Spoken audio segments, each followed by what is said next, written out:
સત્ય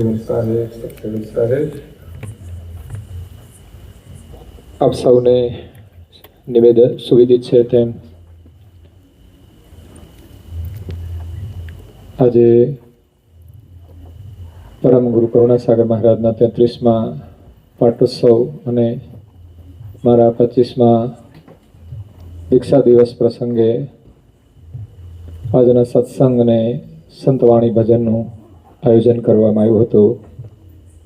એમાં આપણને પ્રથમ ધનગીરી બાપુએ લાભ આપ્યો અને એમના અનુજ બંને એક જ ધામના નિવાસી છે, દેવરાજ ધામ, જ્યાં દેવાય પંડિતની ચેતન સમાધિ છે જેની વાત એમણે કરી. તો આવા મહાન પુરુષો થયા છે, એમની જે જગ્યાઓ છે બધી જીવંત છે, એમની ચેતનાઓ છે અને એની પરંપરામાં કોઈને કોઈ અધિકારી અંશો આવીને એનું કાર્ય કરી રહ્યા છે. એમ કરુણાસાગર મહારાજની પણ એક ચેતના આ જગતમાં આવી છે,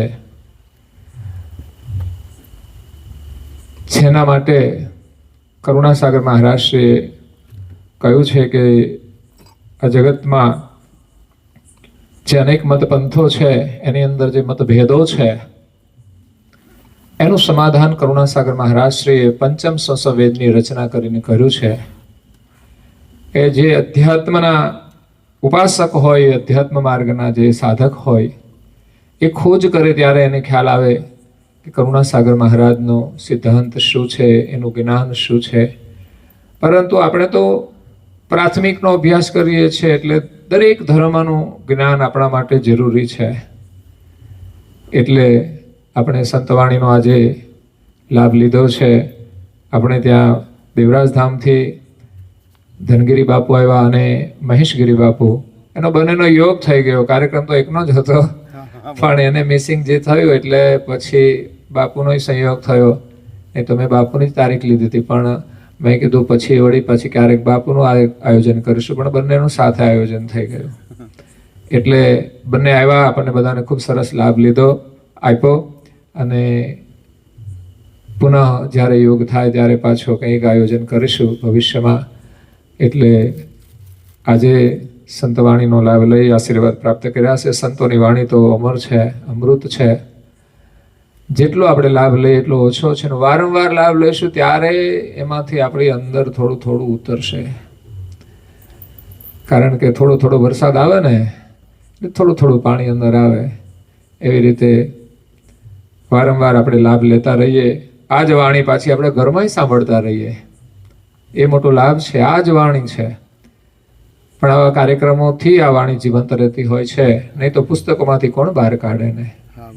તો એના માટે પણ આ બધા સાધકો છે, પછી સંગીતના સાધકો પણ છે સાથે. એટલે આજે બાપુને પણ ધન્યવાદ આપું છું કે આજે અહીંયા આવીને બંને બાપુએ આપણને ખૂબ આનંદ કરાવ્યો. અને સાથે આ બધા સાજિંદાઓ છે, એમના જીવનની પણ એક સાધના છે. અને એમણે કરીને આ સંતવાણીની અંદર જે સાજિંદાઓ કામ કરે છે એને મોટો લાભ છે કે એને આ માધ્યમથી આ સંતોની વાણી સાંભળવા મળે. સંગીત તો છે જ દુનિયામાં, એનાથી બધાનું કાર્ય ચાલે છે, પણ સત્સંગ સાંભળવા મળે કે ભજન સાંભળવા મળે એ મહાલાભ છે. એટલે સંગીત એવી વસ્તુ છે કે જે આપણને ગીતની સાથે સંગીત ભળે એટલે મધુર લાગે છે. એટલે પ્રારંભની અંદર આ ભજનોને પ્રિય કરવા માટે આ સંગીત સાથે સાંભળવાથી આપણે એક રુચિ જાગે છે. સાંભળતા સાંભળતા પછી તો બધું છૂટી જશે, ત્યારે શબ્દો છૂટીને છેલ્લે અનુભવ આપણને પ્રાપ્ત થશે. એટલે અનુભવ સુધી આપણે જવા માટે પ્રારંભમાં આપણા બાળકોને બધાને સંગીત સાથે સંભળાવીએ તો એને ગમે છે. એટલે આ સંગીત પણ ભગવાનનું બનાવેલું છે, એ પણ અદ્ભુત દુનિયા છે એની. આ બધા જિંદગી આખી વગાડે ને તો એનું 1% જ જ્ઞાન એમાં મળતું હોય છે. એટલું બધું અદ્ભુત સંગીત છે, કારણ કે એના જુદા જુદા વર્ગ છે અને અદ્ભુત દુનિયા બનાવી છે. આ દુનિયાનો તો પાર જ નથી પામી શકાય. એ તો સદગુરુની કૃપા હોય, એનું જ્ઞાન મળે અને સાધના કોઈ સાધક કરે ને ત્યારે આ વિશ્વની રચનાનો ખ્યાલ આવે. કરુણાસાગર મહારાજ શ્રી અદ્ભુત જ્ઞાન આપ્યું છે. આ વિશ્વની જે રચના કરતા માલિકે જે કરી છે ને, કરતાને આ જગતમાં લોકો જાણતા નથી કે કેવી રીતે કરી છે. ઘણી અદ્ભુત વાતો છે. તો એનો ખુલાસો કરુણાસાગર મહારાજશ્રીએ કર્યો છે કે એક એક તત્વનું વર્ણન કરીને એમણે વિસ્તાર કર્યો છે કે આ જગતની રચના આ રીતે કરી છે અને આ રીતે ચાલી રહી છે, અને સાધકે આમાંથી આવી રીતે બહાર નીકળવાનું છે. એટલે આજે ખૂબ આનંદ થયો છે. આજ દીક્ષા દિવસની ઉજવણી અને નવી એક યાત્રા 25 વર્ષ પછી શરૂ થતી હોય છે, તો એનો પણ એક આનંદ છે. એમ ઈચ્છા હતી કે બધાને થોડું કંઈક લાભ મળે, તો આજે બધાએ ભોજન પ્રસાદી પણ લીધી છે, અને સાથે સાથે જે કંઈ આપણને લાભ મળ્યો છે એ ખરેખર આપણા જીવનનો અમૂલ્ય લાભ છે.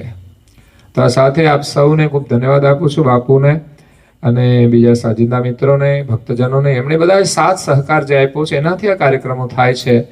એટલે એમની ભક્તિ છે, એમનું યોગદાન છે, એમની ત્યાગ ભાવના છે, ત્યારે આ બધા કાર્યો થતા હોય છે.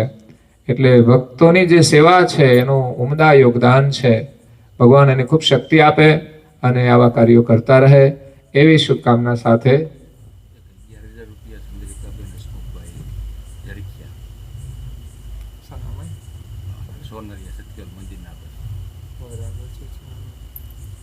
ચંદ્રિકાબેન હસમુખભાઈ જરખિયાવાડા, હાલ અમદાવાદ રહે છે. એમના તરફથી આપણે જે એક નવી જગ્યા બનાવી છે જન્મભૂમિમાં, પૂર્વાશ્રમની અંદર, ત્યાં 11,000 રૂપિયા એમના તરફથી એ મંદિરમાં સેવામાં આપે છે આપણને. એટલે આ કાર્યો બધા ભગવાનના આશીર્વાદથી થઈ રહ્યા છે. એની પાછળ પણ કોઈ શુભ સંકેતો હોય છે. આપણને તો જે કંઈ લાભ મળે, સાંભળવાનો લાભ મળે, કંઈ સેવા કરવાનો લાભ મળે, એ આપણું અહોભાગ્ય છે. નહીં તો આ માયા છે ને આપણને ક્યાંય ને ક્યાંય લઈ જશે, ભટકાવશે. એટલે જે થોડા સમાજની અંદર જે ધર્મ કાર્યો થઈ રહ્યા છે એમાંથી આપણાથી થાય એટલું યોગદાન આપણે કરતા રહીએ વિશ્વાસ સાથે. નહીં તો આ દુનિયામાં લૂંટનારાય ઘણા હોય છે, પણ આપણે જોઈને વિચારીને એમ લાગે કે ના સત્ય છે તો જરૂરથી આપણે એની અંદર સેવા કરીને આશીર્વાદ લેવા જોઈએ. તો આ સાથે આપ સૌને શુભકામના સાથે મારી વાણીને વિરામ આપું છું. અસ્તુ સતકેવલ સાહેબ. શ્રીમદ કરુણા સાગર મહારાજ કી, કૈવલ ધામ કી, શ્રી અવિચલદાસજી મહારાજ કી,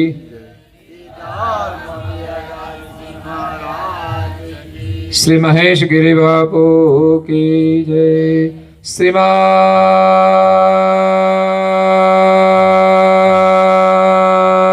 કરુણાસાગર મહારાજ કૈવલ ધર્મધુરંધર નિગાર ખો મહેરબાન. શ્રીમદ કરુણાસાગર મહારાજ आज के आनंद की जय. સતકેવલ સાહેબ, સતકેવલ સાહેબ.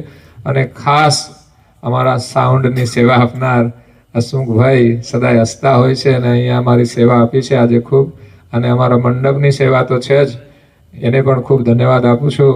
કારણ કે દિવસે તો અમે બધાને યાદ કર્યા છે કથા સત્સંગમાં, પણ આજે અહીંયા પ્રસંગનું સમાપન કરીએ છીએ ત્યારે એમને પણ ખૂબ ધન્યવાદ. અને અમારા યુવા મિત્રો જે કંઈ વ્યવસ્થામાં જોડાયેલા છે એમને પણ ખૂબ ખૂબ ધન્યવાદ.